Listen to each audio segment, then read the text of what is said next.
Okay, so we're going to jump right into this.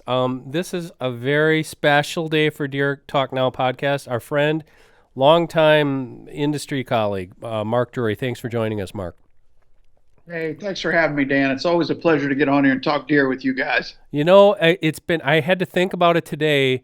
It's 25 years to almost the month where somebody thrust me in front of a camera, and that was one of your guys. I don't know if you remember that.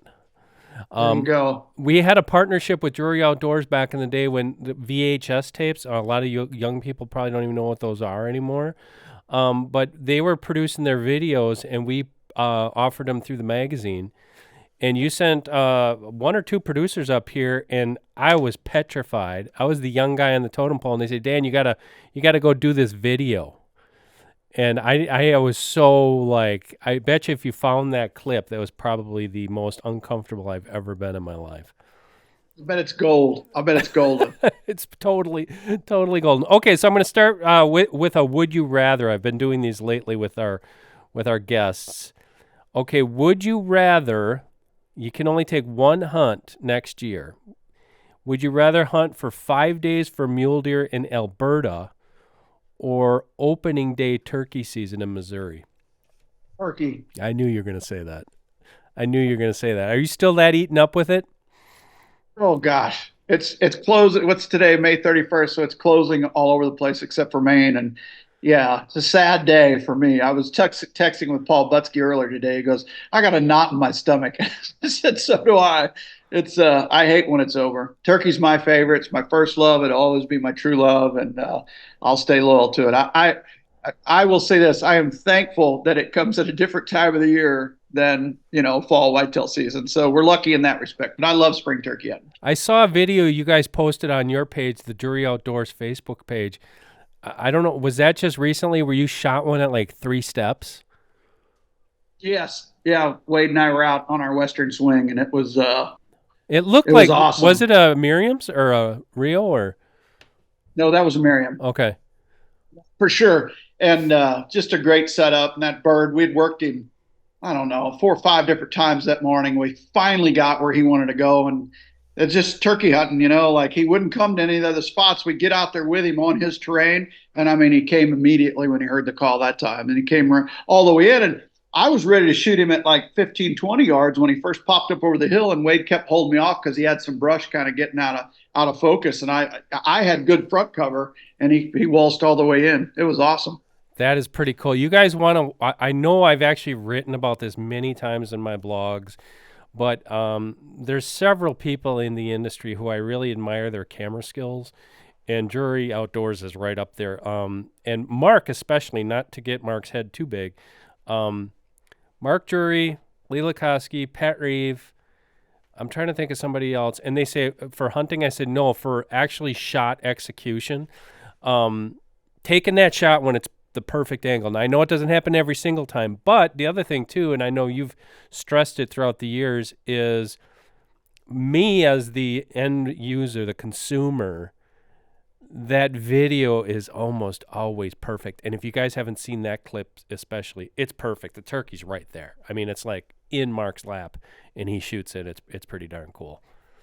That's pretty. We always say the cameraman pulls the trigger, because you really want everything to line up, and that doesn't always line up, but it did in that case. And Wade, as always, does a great job behind the camera. So we just had a great trip out there. It's always fun. So we are going to be talking about deer. I want to keep on that topic for a little bit. You started, was it 89 when you started with video? 89 is when we started in 88, but we released our first videos in 89, and we started the company in 89. So tell us about that. How did you get that idea? Because you're one of the first. I know there's a couple other people out there doing it, but how did you get the idea, and how did it take off?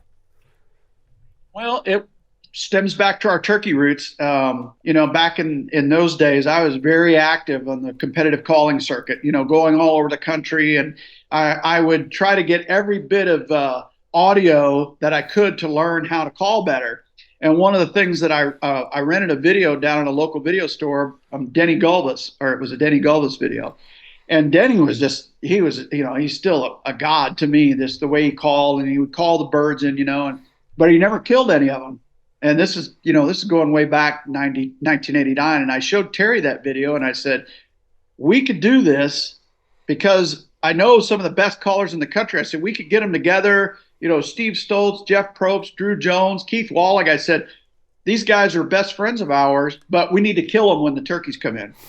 And that's what we did. And we did King of the Spring, then we did Sound of Spring the same year. So we did one just hunting, and we did another one that was hunting / voice and vocabulary.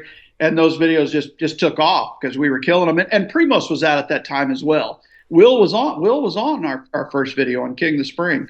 So we were kind of in that same slot. They had preceded us about a year and a half. So yeah, we've been doing it a long time, 35 years. It's So unbelievable. I mean, we're the same age, and I didn't get here until 94, so it was 6 years after that. But you are one of the founding fathers with that. I mean, that's something to really, I think, hang your hat on. I mean, I remember you look at Mossy Oak and Realtree and maybe HS, some of these other people that were doing videos back then. You guys are breaking new ground. I mean, to set the stage where we're at today, now it's a huge shift towards online, digital, social media. But that's where that started, and I think it's so very cool that the tenets are still there. The teaching people, even though we think everybody knows it all, they don't, because we get new generations of hunters coming into the fold. And another video I saw this morning when I was just looking at your page, Mark gives tips on calling, and you think you might know it all, but even Mark will admit, I think, that it's always something different. And one of the video, and you're probably going to know what I'm talking about, you did 3 different calls. You did a box call, a slate, and a mouth call. And that's something even today, for me, I still hunt 5 weeks out of the year for turkeys. That little inflection from a different call might get that turkey that's hung up to finally just break and come in. And it's things like that I think really help people out. They're almost weird about it, how it will or flip a switch. It always amazes me because you go with what you feel most comfortable with, or what to your ear says, I sound best on this device. So that's the one you got the confidence in.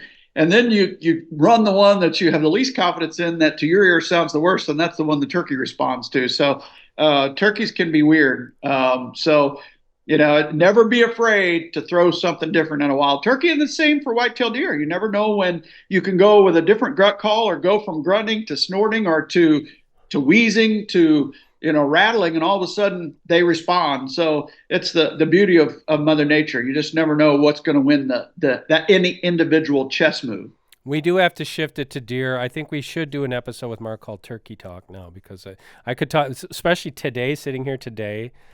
You're the only person I know who has eaten up with it as much as you are is my good friend Brian Lovett, and he shot a turkey every season here in Wisconsin. Plus, he shot I don't know how many out of state, and he shot when it was last Tuesday was our last day, and I texted him. I was done turkey hunting 2 weeks ago. I'm like, I can't. I just don't want it anymore. I don't want to sit out there with mosquitoes anymore, and I'm like, it's like 11 o'clock in the morning. I'm like, are you hearing anything? He said, no, it's terrible. 10 minutes later, he sends me a picture of a dead turkey laying on the ground. I'm like, I said, good old. You guys, That's awesome. You guys are nuts with your turkey addiction. I love turkey hunting. Wade and I went on our Western swing. We drove 1,700 miles and we walked 31 miles in 7 days chasing turkeys. Wow, that's incredible. Okay, so we're gonna shift. I got a couple. We're gonna keep this brief, but I want to keep a couple deer topics. First of all, another would you rather, which is actually going to lead up to my next question, or who would you? You cannot include a family member, a blood family member. Who would you go deer hunting with tomorrow if you could? And you can't include a family member. Man, that's a tough one. Our next catch a dream child. I'm sorry? Our next catch a dream child. Oh, yes. Yes. Or perhaps one we've lost. You've done a bunch of those over the years, haven't you? Yeah, and I say that with a tear in my eye. Yeah. Yeah, I don't want to... Go ahead. to think through that, but that answer is easy for me. We're Yeah. very, very, very committed to that organization. Literally love every family we've had in, and I can't wait to host the next one. We just lost last year's hunter, Cooper. He came in, killed a turkey or killed a deer, and he killed a beautiful deer, 151 or 154 inches, something like that. Beautiful deer, forks, and he was not well. He wasn't doing well, and we just lost him. So Man, I'm sorry to hear that. um, yeah, it's tough. It shows you the reality of that organization, and we're very committed to it. And we do a program called Dream Sheds with our friends at Whitetails Unlimited. So Terry and I, we have our annual shed hunts on our farms, and then Terry and I take the time to sign each shed if it's a decent shed, not all of them, but the better ones, and then we donate those to Whitetails Unlimited. They sell them at their banquets. They auction them off, Wow. and then the proceeds go to Catch a Dream.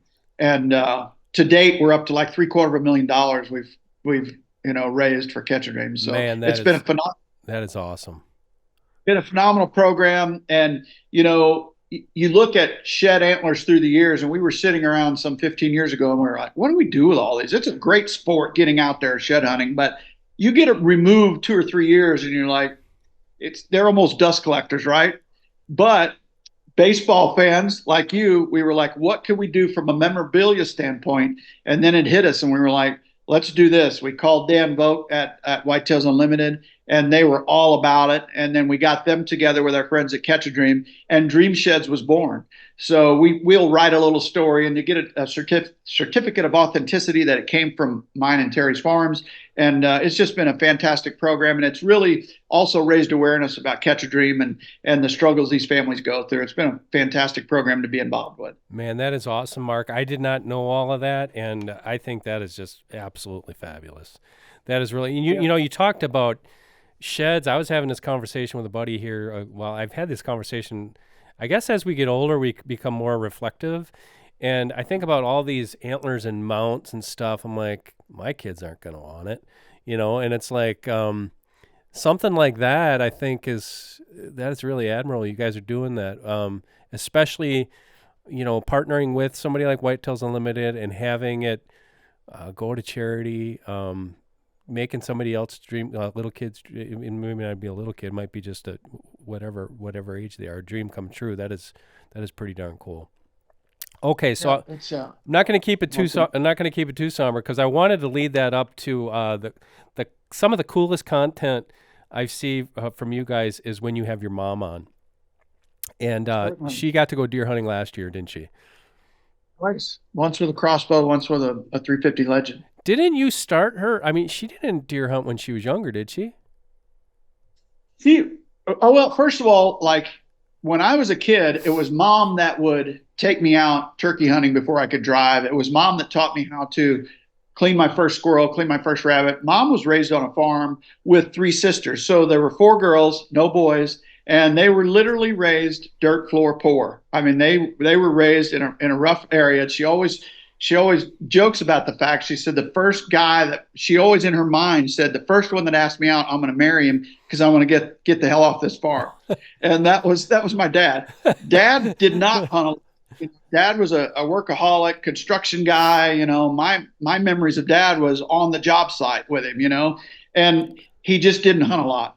But mom did. She grew up in the outdoors. So while she didn't hunt a lot when she was younger, because her and dad had their life together, and Terry and I took off, they always supported us. Any turkey calling contest I went to, they were always there. So they were always very supportive. But when dad passed away in 2017, she said, I want to start spending more time with you boys, and I want to start hunting. And since then, she's killed 8 or 9 pretty nice bucks. Really nice Many bucks. Yeah. many with a crossbow. This past year, she was 90, and she killed a crossbow deer with me, probably 130-inch 3-year-old or 4-year-old in Missouri. Then she came back for second gun in Iowa. Terry and I were both with her, and she shot about 135, 140-inch 10 points. So it's just a blessing. She's a hoot. She's 91 now. She's turned 91 in April. But boy, what a motivation for us. They're absolutely fabulous. That is, outstanding. I lost my dad last year. He was 88, and he was deer hunting all the way to the end. And those memories that you can have with your parents are something super special. Sorry about your dad. Thanks, man. Yeah, no, I'll never, I mean, I'll never forget those memories, and I'm sure you won't either. I mean, when you have those memories and you got to do it together. Okay, we're going to get way too verklempt here. So now I'm going to take it from there because that was going to set me up for our main topic, which is deer hunting. Mark, you have been through the entire process of back in the days when I'm sure you started out hunting off the ground with your bow like most of us did back in the day. Then tree stands were the big thing. Today we see a big sweeping trend towards what I call hard shell blinds. Banks blinds we use for the TV show. We've used all the different styles and brands. And I know that you guys do a lot of it, but specifically you're using them almost constructing your hunting areas around them. As far as like you put up a blind and you're not just sticking it anywhere, you're maybe making food plots around them and like that. How have hard-sided semi-permanent blinds helped you hunt deer in the mecca of America? You're hunting Missouri, Iowa. I know you've hunted Illinois a lot and you've hunted other places. How are you doing that and still killing big deer? They are there's pros and cons with the blinds. Like I think some of the cons to some people outweigh the pros. For us, it's about an even deal, but we still hunt out of them a great deal because of the scent profile. It really does help. It really does help in terms of, we're so anal in our setups. We're like, if we could come through here and use this access and get right to here and then get in our spot, and we call it food plot architecture, try to architect next to cover or within cover the ideal ingress and egress out of that spot. If there's a tree there, great. If not, let's erect a blind and let's do some things to help us minimize how many deer we affect with our presence, whether that be getting the perfect wind direction by putting the blind in the right spot, minimizing that overall scent profile, having the ultimate access, or at least the ultimate as far as that spot will allow. You look at a spot and you go, I need to be really right in this area. Well, where's the best place? How do I use terrain or cover or whatever to get in and out? So we use them from that standpoint. But the cons, you don't have the wind in your face. The windows fog up. You're very limited on shot selection. If you're in a tree, you can turn very quickly and get on that deer. If you're in a blind, man, we've had so many slip through our grasp just because we couldn't get a shot out of them. So you really have to weigh out what you want. And ultimately for us, it's about video and getting the perfect view. And that really does help us from that standpoint, because you're in the green seats at Busch Stadium when you're in one of those. You really do have the ultimate in terms of view. So we've weighed it all out, and we just find ourselves more successful in all aspects of what we do with an erected blind. We use the Hawk or the Muddies, and I've hunted out of rednecks, love those as well. So it's really what you want back out of it, and for us, we really enjoy hunting out of them. Have you tried, we've just started trying these this year, that it's Keen Outdoors. They have a trailer and they also have a platform. Have you tried those things yet? We've been using them for probably 10 years. When Oh, they you first have came been. out, we had the first one. Yeah, I People. just put one up, and those things are pretty darn cool. It's a platform Oh, that basically, the one I have is a platform that you can move the blind if you wanted to. And there's 8 pins you take out, thing collapses, and you can go move it. So it's like you're not completely, I'm hunting, me, I'm hunting small properties. So it's like, I want to move this over here for gun season. I can do that. yeah, certainly. My first mobile blind was a blind that I saw down at the Mississippi Deer Extravaganza, probably, I'll bet you 20 years ago. It was called a High Rise Hunter. And I had a couple of those. And then the Keens came out with the Omega Lift System. And I want to say that was 10, 12 years ago. And I immediately switched and got to know those guys at the Iowa Deer Classic. Super sweetheart people. I mean, they are just I don't know if you've met them. They Yep. are unbelievably nice, great folks. And I think I've got 7 of those now. I mean, they are just, they're game changing. They're expensive, but they're game They changing. are game changing. I wanted to talk about. I want to talk about that, but as far as what Mark said, when you're talking about placement and entry and exit routes, a guy I know, he's a local hunter, Jay. I'm going to point you out because I know Jay's listening to this. He's the one who actually turned me on to that as far as the first time that I put up a Banks blind, which was my first semi-permanent, I call them semi-permanent, hard shell blind. He said, well, before we set this, he said, where do you want to kill your deer? And I said, what do you mean? He goes, as far as, I'm like, oh man, I didn't even think of that. I'm like wind and then getting in and out of it.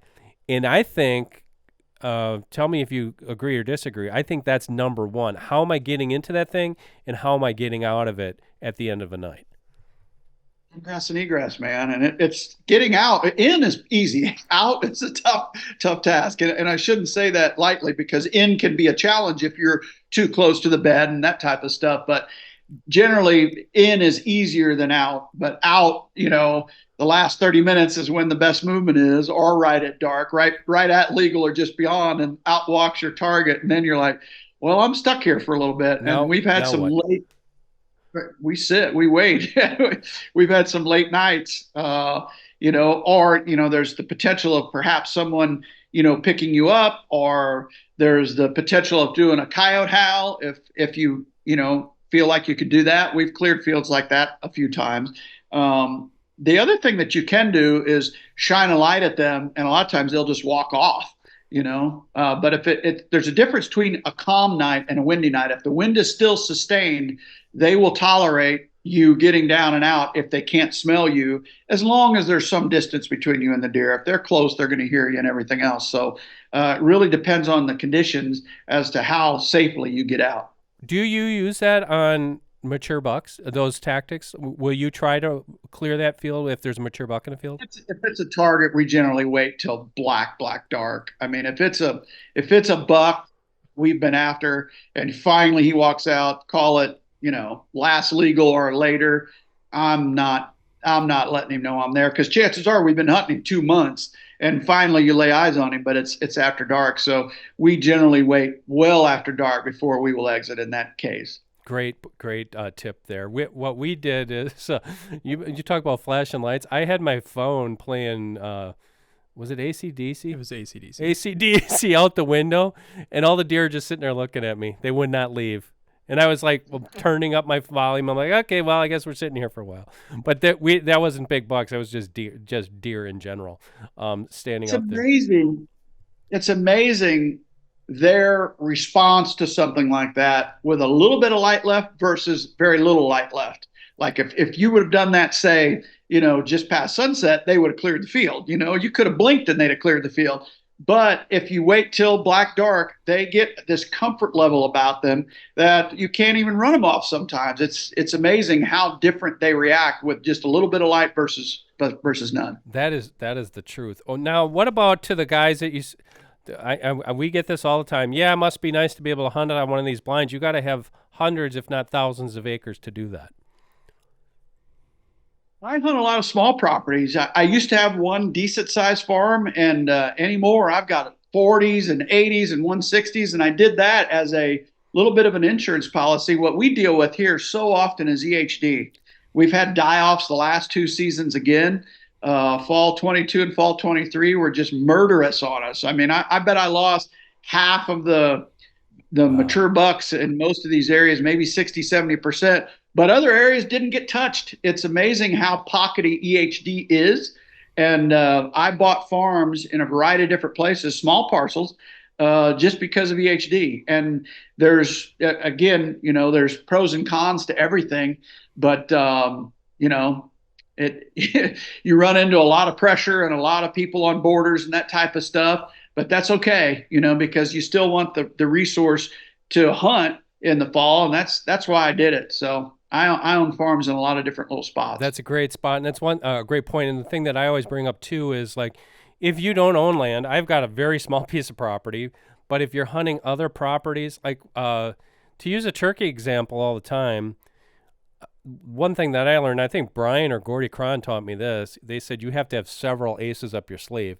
So what I would do is I would learn some of the public grounds, get permission on a 30-acre piece, and I'd have 5 or 6 different spots that I could go to. And the same thing for deer hunting, even if you don't own the ground, is have those spots. Now you could have your go-to spot, and that could be where you have your blind tucked in. A lot of guys only have one of them. That's including myself. And then you have the other spots that you have tree stands. But now you just segued nicely, and I didn't even give Mark a syllabus here. EHD is what I wanted to talk about.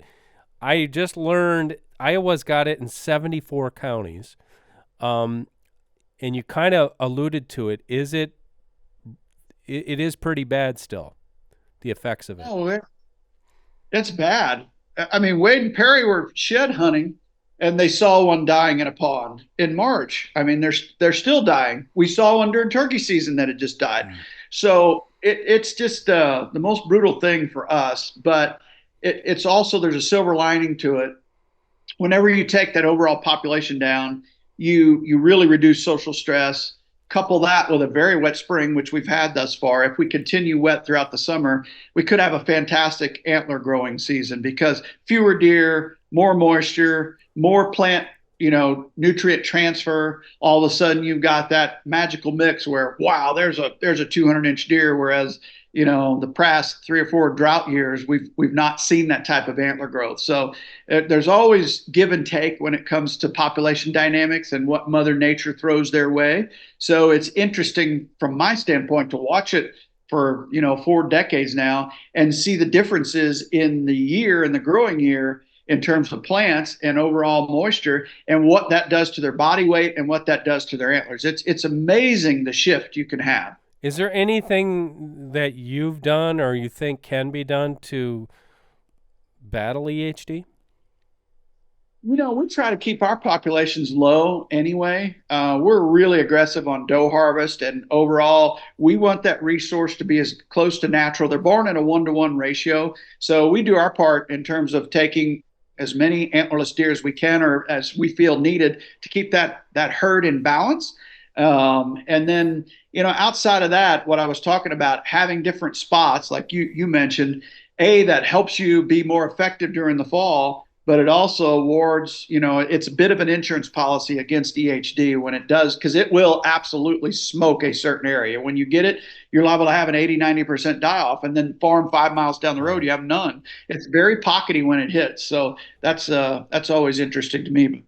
But outside of that, it's very challenging to do a lot for them. I feed a lot of Analogic Supplement Gold in years where we have a drought and there's some threat, because they of anyone out there has the best recipe in terms of helping the overall health of the herd. Can it stop EHD? I don't think so, but it can help them ward off a lot of the secondary infections they get because of EHD. And that's what Mark mentions. Like if you see deer dying in February, March, April, if you have their immunity systems boosted a little bit, there's a chance deer do survive it. It's not a death sentence completely. Deer Talk Now is brought to you by Mossberg. Mossberg has been supplying American hunters with quality firearms for over 100 years. Over the years, they've upheld their commitment to innovation by creating a handful of firearms that have shaped the way we hunt today.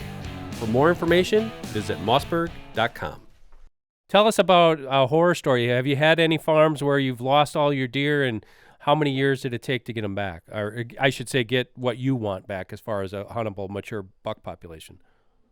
I've seen it 7, 8 years, man. It takes a while to turn. Dang. It takes a while. Wow. It takes a while. And I don't know, I think part of, southern Iowa, throughout the whole southern, three county tier of southern Iowa, some of the biggest deer in the country, right? But I think EHD might be part of that because we get it so often because we're scattered through cattle country. And I often think that, and there's studies that show that these midges get transferred and the different variations of EHD get transferred from the cattle trade, right? And, southern Iowa is all kinds of pasture mixed with grain, mixed with, it's the perfect habitat. but it also breeds a lot of EHD. But that overall mixture, I think, keeps the population relatively low in a lot of areas. And therefore, you have those years where those giants sprout out. And I think we're going into one or two here coming. I hope we are. But the recipe is there to repeat what I've seen in previous periods, to where we have some gigantic deer here in the fall of 24 and fall of 25. We'll see if that rings true. We still need moisture the rest of the summer, but we've had a fantastic start thus far. Yeah, it's been great here as well, and I'll never curse the rain. I should apologize in case anybody is questioning what we're talking about. It's epizootic hemorrhagic disease. It is probably the cause of the most deer deaths from a natural disease standpoint in the whitetail herd. And it's been something that's been out there forever. There's nothing we can really do about it, which leads us to our next topic, which I've been very vocal on this podcast for many, many episodes, but chronic wasting disease. Mark, I want to get your thoughts on it. How has it affected the states that you have hunted, and what do you think is the prognosis for the future? Such a hot topic. I don't know what to think about it. I read and listen and watch like you do, and I get a lot of different opinions on it. And Grant is who I trust the most, Grant Woods, and his opinion is, it's bad if you get it in large quantities, and it's not good for the health of our herd. So I have a tendency to listen to Grant. But he also, you can have a conversation where, have you had him on the show? Not yet. Grant Wood. No. I know Grant, but no, we haven't had him on the podcast yet. Fantastic guest. I mean, he's just so knowledgeable when it comes to whitetail deer and their health. But he also has the doubting side of him, like many of us. Like, how long's it been there? Is it going to be the end of times for us? I know in certain areas, like in Missouri, they've come into northern Mercer County and just wiped out the deer herd. I mean, they just eliminated them. So what's worse, the disease or the cure? Because At the end of the day, you don't have any deer left. And I know there's a lot of guys, myself included, going, we don't have the quality of hunt that we used to because we don't see any animals, So did they cure it long term, or will it be back in 10 years and we have to go through this cycle again? So I don't know where I land on it. My gut is that it's been there for a long time, and perhaps some folks and some DNRs have overreacted a bit to it. But I also have this other side of me going, that could be dead wrong, and this is the end of time. So I'm really 50-50 on it. I don't know that anyone knows the definitive answers. I agree with you. I agree with you as far as going back and forth on it. I wanted to bring up a point related to that. So where do you land on it, Dan? I mean, you're where I land on it right now is I am jaded with the response to chronic wasting disease because Iowa, for example, had 96 positives last year out of 74 counties. No, I'm sorry. It wasn't 70. It was 96 in the entire state. Wisconsin is what I'm going to use because it's near and dear to my heart. I've lived here my entire life. I follow this from the beginning. When they found it here in 2001, so let's just call it 25 years ago, the epicenter for CWD in Wisconsin are Iowa, Dane, Sauk, and Columbia counties. So it's those 4 counties. I went to look at the stats this morning. If you look at the period, so everybody stay with me because I know I kind of go off on some little tangents here.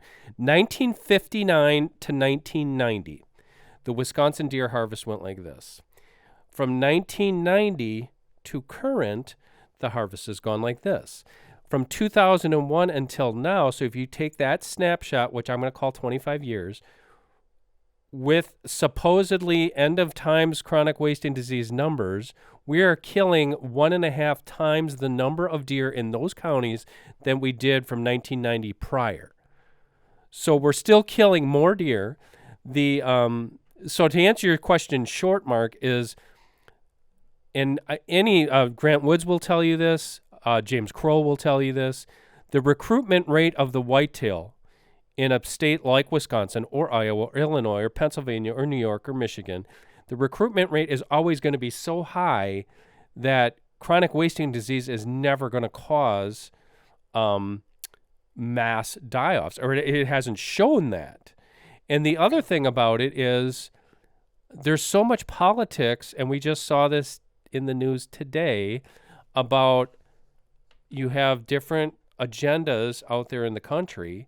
And one of them in the deer world is saying, well, there was a big mass die-off in the study that we did. Well, if you look at it, it was northwestern Wyoming on an Indian reservation where the deer population was about 5,000. And they had a die-off of, let's just say 40%, or let's just say it was 60%. I'm like, that's apples and oranges. So now we have 25 years worth of data in one of the biggest deer hunting states in the country. The population isn't going down. We still know that the infection rate is there. We're testing for it more. And now when we test for it more, you're going to find it. So I don't know if that answers your question, but that's where I stand. I stand right now is that I'm not saying that it's not a bad disease, that deer will not die from it, but I do not think that, to use Mark's own words, what's worse, the situation or your supposed cure? Because the supposed cure in like mass eradication is not, I mean, we could go on for hours about this. Wolves are spreading CWD prions through their scat. Vultures are spreading it by eating carcasses and then flying 25 miles north and scatting over other places. So those prions we know aren't going to go away. We haven't shown any human health effects, and that's many, many studies there. I'm saying we should keep track of it, but I think our money, the lion's share of it, should be going directly into scientific research, not more testing.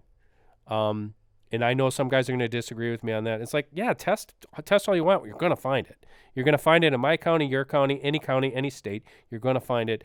That should be going into research saying, okay, what does this disease actually mean for the deer herd, and what does it mean for human health? And we know that human health, it doesn't mean anything.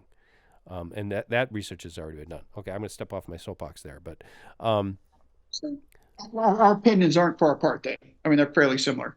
yeah, it's something that we have to deal with, but I think for the most part, as hunters, basically supporting the sport, supporting each other, supporting the community that you live in, and just enjoying the hunt, which I know you have been doing. This is my segue to the end now, which you have been doing a lot lately. I see that the cutest picture I saw was of your granddaughter wearing the camouflage outfit that your daughter wore when she was maybe 1 year old.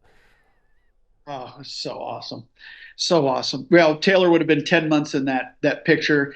And we had a fall foliage dress that Tracy had bought at the National Wild Turkey Federation convention that February with a little bow and tights. And we did a picture with Taylor and a turkey that I had killed at John Williams' place in northern Missouri. And I've always saved that picture. I've always cherished it because it was Taylor with a first, dead game of anything, deer, turkey, whatever. And then I did not know that Tracy had preserved that dress and that outfit by vacuum sealing it. And then she brings it out when Taylor's expecting with Mabry. And I'm like, we are recreating that photo. I can't wait to do it. And, we shot pictures, and we finally recreated it, and we got pretty dang close. You look almost exactly the same. I don't know about that, Dan. Maybe a couple less hairs. You're not like me, but I'm like, Mark looks exactly the same, and it's like 25 years ago. I mean, this is. Well, I always feel young in and around turkey hunting, so maybe it's the spring of the year that makes me smile and happy. So what's going on with Taylor now? I know I see her on social media. She's still working with a TV show and everything else. Absolutely, she is, and she manages our digital team, and just does a fantastic job with it. Everything we do from Facebook to Instagram to YouTube, and her and Matt do a phenomenal job with the brand in general. So they're very, very busy, and Terry and I are very lucky to have them as part of the company and part of our lives, certainly. Well, we appreciate your time, Mark. People want to find more. They're going to find you on Facebook, but you still also have the Deercast app, and they can find more information about Drury Outdoors and everything that's going on there.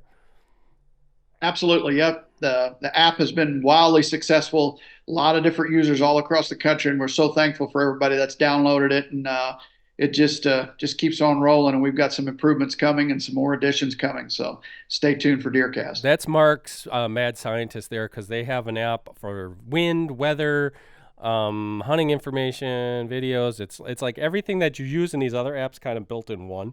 So they can get that on any app platform, downcast or download, Absolutely. or I think it's deercast.com, isn't it? Perhaps the most useful tool, and I don't know if you've used it, Dan, is Deercast Track. We have hundreds and hundreds of hits in there. You place the cursor where your perceived hit was, whether it be gun or bow, and it will backfill Yes. videos Yes. with the technique to how long to wait, and then perhaps what you should look for along the blood trail, and then how far other animals have gone before they expired. So it's a very, very useful tool. It's because, a lot of the information out there always leads up to that moment, but you don't get a lot of intel after that moment. And it's easy to make a mistake when tracking, man. If you go too soon, you're liable to never see him again. 100% agree. Actually, what they did is they way improved upon an idea we had. It was called the shot simulator.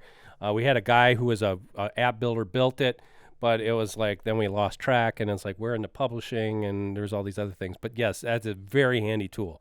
Very handy tool, and that's something that if you're out there in the field, you can actually use it, and it could make or break whether you find that deer. If nothing else, it makes you think. If you look at your hit and you put that cursor where it's at, and then it backloads 10 different videos and you look at each one, it slows your thought process down and go, what if I didn't hit exactly this? Because we're all optimists in the moment of truth. Like, you made that hit, you're like, he's laying dead 100 yards, right? Well, my experience has been, if you don't see that deer fall down or hear him fall down, chances are you really need to take a few steps back and think through that hit and go, okay, what body systems were affected here? How long do I need to wait? And Deercast will at least give you pause in the moment to go, what is the appropriate time here? Absolutely. Well, Mark, thank you so much. It's nice to see you again, my friend. And good luck with the rest of the summer and this upcoming fall. Thanks for having me, Dan. I appreciate you, buddy. It's going to be a fun season of baseball as the Cards and Brewers battle it out for the Central Division. We battle it out. Brewers will be champions, and they're going to go to the World Series. I have to be positive this year. Cardinals will be leading the division by All-Star break and not relinquish that. Okay, well, we're going to see how that turns out. We might have to have Mark back on around October and see, have him take a break from hunting to see how this all pans out. For Mark Drury, I am Dan Schmidt. Thank you for joining us for the Deer Talk Now podcast. Only thing we ask you to do is like and subscribe, whether you're listening to the podcast or you're watching it on YouTube, Facebook, or elsewhere. Until next Thursday, we will catch you for another episode, or I should say next Thursday, we'll catch you for another episode of Deer Talk Now.